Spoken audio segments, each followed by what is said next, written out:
আসসালামু আলাইকুম। ড্রাইভার পাওয়ারের বিডির ভালো ড্রাইভার ভালো মালিক সিরিজের আজকে ৪৪তম পর্বে কথা বলবো কোন গাড়ির জন্য কেমন বেতন যৌক্তিক। তো আলোচনাটা আসলে অনেক গুরুত্বপূর্ণ এবং এটা একটা খুব সাধারণ প্রশ্ন যে ভাই মানে বেতন কম হয়ে যাচ্ছে, এটা আরো বাড়াইতে হবে, এটা ঠিক হইল না, এটা কম, এটা বেশি এই ধরনের একটা ব্যাপার প্রায়ই আলোচনা হয়। মানে কম বেতনের যদি দেখা হয় যে কেউ আইসা একদম গালাগালি শুরু করে দেন। যে এইটা কম হইলো কেন? আপনি নিজে করান, আপনি এই, আপনি সেই করেন। ড্রাইভার রাখার দরকার নেই, নিজে চালান, সাইকেল চালান। এই সেই মানে দুনিয়ার কমেন্টস আমরা পাই। তো আসলে কোন গাড়ির জন্য কেমন বেতন নির্ধারণ করা হবে এই ব্যাপারটা খুবই একটা আপেক্ষিক ব্যাপার। কারণ দেখেন কোনো ড্রাইভার আছেন যাদের হয়তো ১২-১৫ হাজার টাকা দিয়ে তারা সন্তুষ্ট। মানে তার আর কোনো প্রয়োজন নাই। সে নতুন, সে আ মনে করেছে যে আপাতত আমি এটাতেই হলে আমার যথেষ্ট। তো সে হয়তো ১৫,০০০ টাকা দিয়ে খুশি। আবার কারো জন্য ২৫,০০০ টাকাও কম। কারণ তার পরিবার চালাইতে হয়, তার অভিজ্ঞতার একটা ব্যাপার আছে। আ সে সিনিয়র বা তার সবকিছু মিলিয়ে তার প্রয়োজন অভিজ্ঞতাটাও এরকম।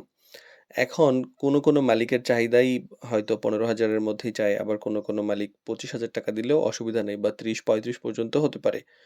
তো এইগুলা নির্ভর করে ড্রাইভারের অভিজ্ঞতা, বেতন, গাড়ির ধরন, কাজের ধরন, লোকেশন, ডিউটির টাইম, দায়িত্ব। মূল কথা হলো মানে অভিজ্ঞতাও একটা ম্যাটার করে। তো এই যে এই ব্যাপারগুলা তো আমরা আসলে ফিক্সড বলতে পারব না যে কোন গাড়ির জন্য কত বেতন বা কোন ড্রাইভারের জন্য কত বেতন। তবে কিছু বাস্তবসম্মত ধারণা থাকা উচিত যে সাধারণত কেমন হয় আমাদের অভিজ্ঞতা অনুযায়ী এবং কেমন হলে ভালো হয়। তো প্রাইভেট কারের যে ব্যাপারগুলা থাকে সাধারণত ধরেন যেটা একদম ব্যক্তিগত যেমন ডাক্তার চালায় বা ইঞ্জিনিয়ার চালায় সকালে বিকালে একটু ডিউটি যে অফিসে যাওয়া, অফিসে আসা, মাঝখানে বসে থাকা। এই ধরনের ডিউটির জন্য সাধারণত আমরা দেখা যায় যে ড্রাইভারের বয়স অনুযায়ী, যোগ্যতা অনুযায়ী ১২,০০০ থেকে শুরু করে ৳১৮,০০০ পর্যন্ত হয়। ১২,০০০ এর ডিউটিগুলো বেশিরভাগই সকালে বা অথবা বিকালে হয়। একবেলা ডিউটি থাকে এবং এতে হয়তো একটা টুকটাক লাঞ্চের খরচ দেয়, কেউ দেয় না। আবার টুকটাক ঈদ বোনাস থাকে, এরকম ব্যাপার থাকে। তো একদমই ডিউটি কম হয়। এটা শহরের বাইরে যাতায়াত খুব একটা থাকে না। আ এরকম থাকে আরকি। মানে ছোটখাটো ডিউটি।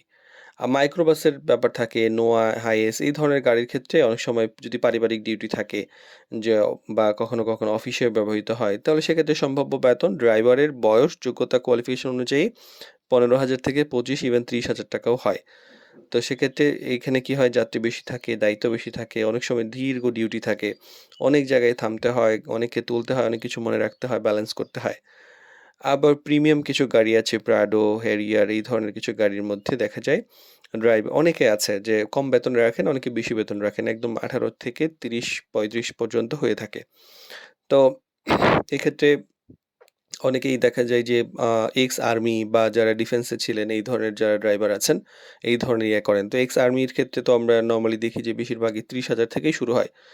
তো এখানে সাধারণত মালিকরা অভিজ্ঞ, ভদ্র এবং মানে খুব ভালো মানের ড্রাইভার চান। আর কর্পোরেট বা অফিস ড্রাইভারের একটা ব্যাপার থাকে। অনেক সময় দেখা যায় ফিক্সড অফিস থেকে বেতন দেওয়া হয়। মানে অফিস বা কোম্পানির জন্য সরাসরি থাকে। সেখানে কিছু সুযোগ সুবিধা থাকতে পারে, বেতন, বোনাস, হাবিজাবি।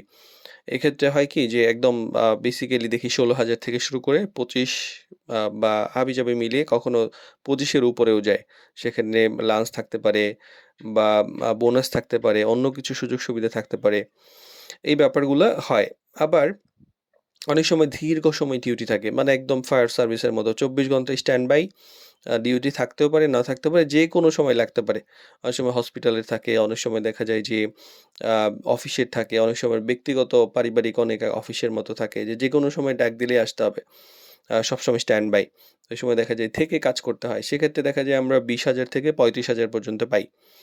মানে এই ক্ষেত্রে এমন হয়। তো এইটা আসলে কি একটা ব্যাপার যে শুরুতেই অনেকেই আছেন যে সেলারি নিয়ে হাউকাউ করেন। তো আসলে আপনার যে যোগ্যতা আছে, আপনি যে ভদ্র বা আপনি আসলে যারা মনে করেন গাড়ি কিনে, যারা হচ্ছে মানে ঐরকম পয়সা আছে, তাদের কাছে কিন্তু ২, ৪, ৳৫,০০০ এমনি চলে যায়। মানে এইটা ওদের কাছে খুব একটা গায়ে লাগে না। মনে করেন যে খুব একটা ভালো মানের গাড়ি চালায়। আ ধরেন একটা গাড়ি কিনেছে প্রায় অ্যারাউন্ড ৭০-৮০ লাখ টাকা দিয়ে বা ৫০-৬০ লাখ টাকা দিয়ে। তার কাছে তার যে ইনকাম থাকে, তার কাছে মানে ২, ৪, ৳৫,০০০ লাগে না। কিন্তু একটা ফিক্সড ব্যাপার থাকে যেটা থাকে যে হ্যাঁ, আপনি দাবি করছেন না। কিন্তু আপনার ব্যবহার, আপনার আ দায়িত্ব, আপনার ডিউটির দক্ষতা এই ব্যাপারগুলা দেখে ২, ৪, ৳৫,০০০ এমনি দিয়ে দেয় কিন্তু। এটা আমরা অনেক দেখেছি এবং অনেক ড্রাইভার স্বীকারও করে যে হ্যাঁ, আমাদের স্যার অনেক দেয়। তো এইরকম থাকে। তো এই ব্যাপারগুলা নিয়ে অনেকে যদি ভালো পান, ভালো গাড়ি পান বা ভালো সুযোগ পান, ভালো মালিক পান, জয়েন করে ফেলেন। ৳২, ৪, ৳৫,০০০ কম কিন্তু আপনার দায়িত্ব নিয়ে বা আপনি যে সুযোগ সুবিধাগুলা পাবেন, সম্পর্ক যদি ভালো করে তৈরি করেন, অবশ্যই দিবে। কেউ আছে খারাপ সেটা আপনি ১-২ মাস করলে বুঝতে পারবেন। কিন্তু মেক্সিমাম ক্ষেত্রে ভালো হয়। আর বেতন নির্ধারণের ক্ষেত্রে গুরুত্বপূর্ণ ব্যাপারগুলো থাকে যে ডিউটি টাইম। যে এটা ৮ ঘন্টা থাকে না ১২ ঘন্টা থাকে না আরো বেশি থাকে। লোকেশনের ব্যাপারগুলো একটা থাকে। মনে করেন ঢাকায় যে বেতনটা হবে সেটা তো চট্টগ্রামে হবে না। আবার সিলেটেও হবে না বা অন্য বিভাগীয় শহরে বা মফস্বলে হবে না। যেমন অনেক মফস্বল থেকে আমাদের আসে হয়তো মাসিক বেতন তার ৳১০,০০০ ৳১০,০০০ ৳১২,০০০ দিয়ে মানে অনেক ড্রাইভার পাওয়া যায় লোকালি। তো এমনিই পাই। আমরা যখন বলি যে সেলারিটা আরো বাড়াইতে হবে বেশি, না আমরা তো এমনিই পাই, এমনিই চালাচ্ছি, এমনিই ফুল ডিউটি পাই। তখন একটা ড্রাইভার যখন মানে বয়স কম ধরেন পোলাপান মানুষ, নতুন লাইসেন্স হইছে, বিয়ে-শাদী করে নাই। সে যখন লোকালি এরকম ৮-১০,০০০ বেতন পায়, মানে মোটামুটি টুকটাক ডিউটি থাকে। তার কাছে মনে হয় এটাই ঠিক আছে। বাড়িতে গরম ভাত খেয়ে চাকরি করে। খুব একটা তার অসুবিধা হয় না। তো গাড়ির ধরনেরও ব্যাপার থাকে, মালিকেরও ভিন্নতা থাকে, ড্রাইভারের অভিজ্ঞতার কিছু ব্যাপার থাকে, কাজের চাপ কেমন সেগুলা ব্যাপার থাকে। তো এগুলোর উপর নির্ধারণ করেই হচ্ছে মোটামুটি বলা যায় যে ড্রাইভারের মানে বেতনটা কেমন হবে। তো একটা গুরুত্বপূর্ণ একটা ব্যাপার থাকে কি যে অনেক সময় অনেকে কম বেতনে কাজ শুরু করেন, পরে সমস্যা তৈরি হয়। আবার দেখা যায় অনেকে বেশি সুযোগ চান, মানে বেশি চেয়ে সুযোগ হারান। তাই এই যে বাস্তবসম্মত এবং যুক্তিসঙ্গত বেতন আলোচনা করা সবচেয়ে ভালো। মানে অনেকেই হয় কি যে মনে করেন যে আমার উস্তাদ বা আমি শুনেছি এক জায়গায় কেউ ৳৩০,০০০ বেতনে করে। তো ৳৩০,০০০ বেতন করে, এই ৳৩০,০০০ বেতনের যোগ্য আপনি কিনা সেটাও তো আপনাকে দেখতে হবে। তো মানে সে কি ডিউটি করছে, তার কি অভিজ্ঞতা আছে, আপনিও যদি সেরকম চান সেটা আপনার আছে কিনা, ওই দায়িত্ব আছে কিনা বা ঐরকম গাড়ি কিনা, ঐরকম মালিক কিনা সবগুলো চিন্তা করে তো চাইতে হবে।